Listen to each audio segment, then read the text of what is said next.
सैफ अली खान हल्ला प्रकरणामध्ये मुंबई पोलिसांना मोठे यश, ओळख पटलेला संशयितच हल्लेखोर असण्याची दाट शक्यता। मात्र संशयित अजून पोलिसांच्या ताब्यात नाही।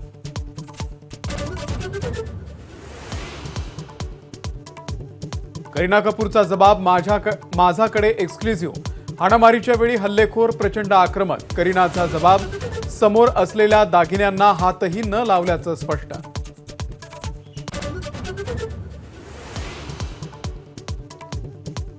सैफवरती हल्ला केल्यानंतर आरोपी दादरमध्ये गेल्याची माहिती। आधी मोबाईल दुकानात हेडफोनची खरेदी आणि त्यानंतर मार्केटमध्ये फेरफटका मारल्याचं सीसीटीव्ही फुटेज।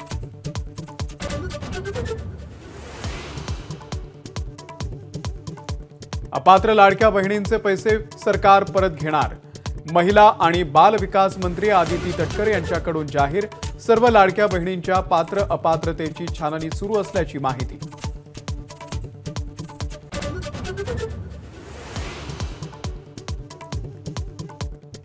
छगन भुजबळांची राष्ट्रवादीच्या अधिवेशनाला 2 तास उपस्थिती।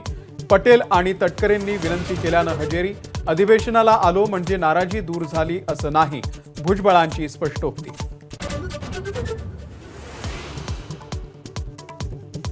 दहावी 12वी बोर्ड परीक्षेच्या हॉल तिकिटावरती विद्यार्थ्यांच्या जात प्रवर्गाचा उल्लेख। शिष्यवृत्तीच्या सोयीसाठी जात प्रवर्ग। शिक्षण तज्ज्ञांकडून टीका होताच बोर्डाचं स्पष्टीकरण। एबीपी माझाच्या बातमीनंतर प्रशासन खडबडून जागा। अनेक महिन्यांपासून प्रलंबित 87 जात प्रमाणपत्रांना अवघ्या तासाभरात मंजुरी।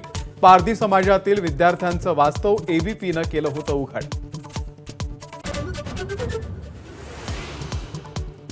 पंतप्रधान नरेंद्र मोदी यांच्या हस्ते आज ग्रामीण भागातल्या 12 राज्यातल्या 65 लाख लोकांना प्रॉपर्टी कार्ड बहाल।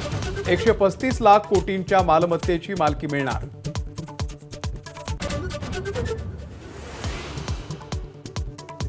ढाक्यामध्ये आणखी 20 मिनिटं राहिली असती तर माझी हत्या झाली असती। बांगलादेशच्या माजी अध्यक्षा शेख हसीना यांचा गौप्यस्फोट।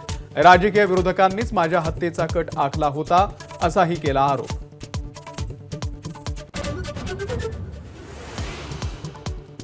वानखेडे स्टेडियमच्या सुवर्ण महोत्सवाचं सेलिब्रेशन।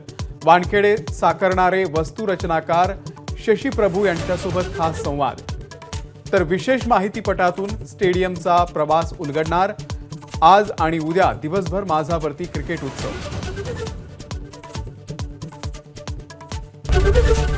एबीपी माझा, उघडा डोळे बघा नीट।